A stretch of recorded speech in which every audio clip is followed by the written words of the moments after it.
Слава Украине, привет всем от Полонского. Ребята, такие вот новости у нас сегодня. Значит, Россия послала на нас рекордное количество дронов. Это, наверное, от миролюбия. Трамп же вчера рассказывал, вчера и позавчера, он все время свистит о том, как Путин хочет мира. Он видит мир в глазах Путина. Путин это же не пуйло, это же тот, кто устал от войны, как говорит, он устал от войны, он хочет мира, он хочет прекратить то, что происходит. Конечно, конечно, мы сегодня увидели. 273 дрона, да, то есть это максимальное количество за все время ведения войны с Россией. До этого было, по-моему, 267 дронов. Сейчас уже вот к новым, кажется, вершинам. Надо сказать, что не все они были, скажем так, серьезной боевой частью. Там больше сотни было дронов, скажем так, имитаторов. То есть это дроны, которые либо не несут боевой части, либо она незначительна, и, соответственно, они запускаются для того, чтобы истощать нашу систему ПВО. Но не суть важно, ребята. Не суть важно, это был рекорд. Это, знаете, такой плевок со стороны Путина в лицо Трампу. Трамп, который рассказывает, бегает по всем этим телеканалам, рассказывает, какой Путин хороший, замечательный, великолепный, и как вкусно целовать его замечательную задницу. Он берет и этой задницей, как говорится, прямо на голову Трампа гадит. Ну, Трампу, видимо, это нравится. Вот, вообще с Трампом происходят такие, знаете, крайне неприятные метаморфозы. После разговора с Зеленским он вроде опять стал похож на человека, но потом, побывав вот в арабских странах, где его приняли, знаете, есть такое хорошее выражение, ребята, в свое время в Европе применялось, когда в Европе принимали в гостях различных тщеславных африканских царьков, бытовало такое выражение принять как угандийского диктатора. Да, были в Уганде диктаторы, я думаю, все в курсе, Иди Амин и так далее, да, товарищи. И они вот были страшно тщеславны, да, вот типа Трампа такой, он даже и по комплекции был похож, кстати, на него. Любил ордена, любил золото, любил показуху, вот. И его принимали вот таким вот пышным образом везде. И таким образом допринимали, что вот укоренилось такое выражение принимать как угандийского диктатора. И арабы как раз посмотрели, что Трамп, он очень похож на вот этих вот царьков туземных в Африке, которые были там в свое время, да, которые страшно любили золото, при этом были совершенно безмозглыми и неграмотными. Вот. И, собственно говоря, вот таким вот образом Трампа, судя по всему, и принимали. То есть, помните вот этот вот марш, по-моему, в Объединенных Арабских Эмиратах через толпу из 72 девственниц, которые трясли волосами там, ну это дико, это выглядело, ну, точно угандийский диктатор, да, вот, и это вся конница, это вся напыщенность, эти надутые в стиле Муссолини щеки Трампа, эти бессмысленные подписанные, значит, меморандумы ни о чем, а единственным, значит, результатом поездки Трампа на Ближний Восток стал втюханный ему 14-летний самолет, переделка которого денег будет стоить, по всей видимости, больше, чем новый самолет. То есть, вообще, этот самолет никто же не мог продать до этого. 2 года они его пытались хоть кому-нибудь втюхать, хоть за любые деньги. Его никто не хотел покупать, был слишком большой, слишком дорогой и совершенно бессмысленный. Вот. Ну вот зато Трамп в стиле, я же говорю, Иди Амина, вот, значит, принял этот подарок. Ну, это действительно, действительно то, что, как говорится, реальная, реальный результат поездки Трампа. Все, больше, значит, там ничего не добился.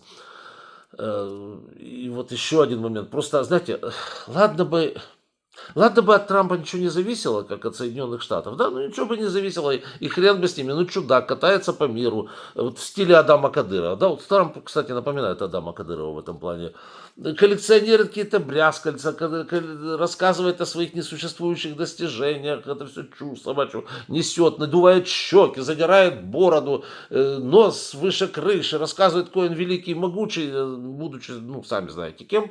Вот, ладно бы, от него ничего не зависело, просто поржали бы, ну, еще один фрик из какого-то там шоу дешевого. Ну, это же президент Соединенных Штатов Америки, ну, так же нельзя. На него смотрят, а потом смотрят на его союзников таким же образом. Это деморализует союзников. Посмотрите, каким орлом был Мерц, когда его избирали. А сейчас уже и не орел. Уже все, уже вот видите, как-то он так сник, и уже говорит, что вот прямо сейчас мы войска не пошлем никуда, это надо мир, значит, сначала заключить. Окей, хорошо, давайте заключим мир сначала. Вот, и знаете, когда смотришь, вот Европа, она очень долго зависела от Америки. Вот действительно, европейские страны, они плевать хотели на собственную безопасность, потому что они знали, что там Америка, американские президенты все равно спасут, НАТО, фактически Америка и сколько-то там статистов. Вот. И тут бабах, приходит Трамп, говорит, не, все, ребята, какое НАТО, забудьте вообще НАТО, мы из него вообще выйдем, если захотим. Ну, пока не вышли, но вот, были же разговоры? Были. Вот. И Европа такая в шоке, в полном абсолютной прострации, начинает судорожно восстанавливать военное производство, потому что кровавая Россия с ножами, с тесаками, с мордой, значит, в крови уже вот поднимается, и все это выглядит вот таким вот образом. А верховодит всем Трамп, который любит 72 девственницы, чтобы его встречали и трясли падлами при встрече. Ну, блин, это вообще. Ладно, оставим этот момент. Вопрос просто в том, что Путин показал еще раз, наплевал полную физиономию Трампу, показал, что он плевать хотел на Трампа, на его все мирные инициативы и так далее, и так далее. И он, как говорится, резал, режет и будет резать людей. Вот это все, что было показано, да? Вот. Ну, а Трампу, он сейчас обтекает, обсыхает. В принципе, ему все равно. Почему? Потому что вот эта вата, которая его избрала и которая его в Америке поддерживает, плевать на Путина, плевать на все. Им главное, чтобы вечером вот это пиво было, пивас дома был, да, пивас, контрабас и ганджубас, да, и все, ему хорошо. Он уже плевать, какая политика, какая Украина, какая Россия, он о них не слышал. Ему интересно вот то, чтобы корове хвост накрутить, потом навоз, значит, вышвырнуть это самое, нажраться, напиться, набить морду жене и лечь спать. Все. Вот это вот, как говорится, избиратель Трампа. Все. Хорошо.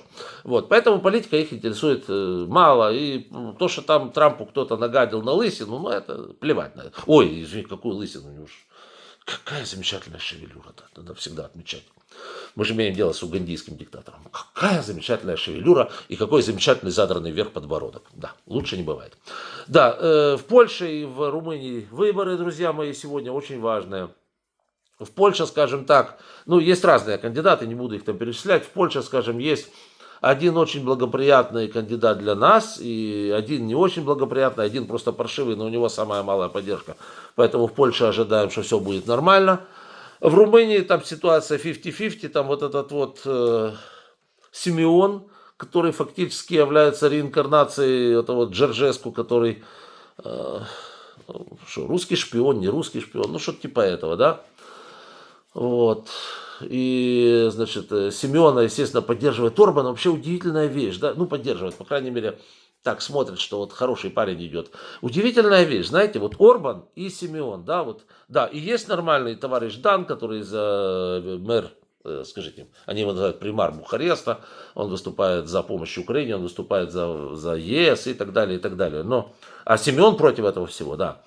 Интересно, что Семен полностью с Орбаном вот в десны так целуются, и у них так все хорошо получается. Но одно только небольшое но. Вот они друг друга очень любят. Но есть но. Есть очень большое между ними но. Дело в том, что и тот являются националистом.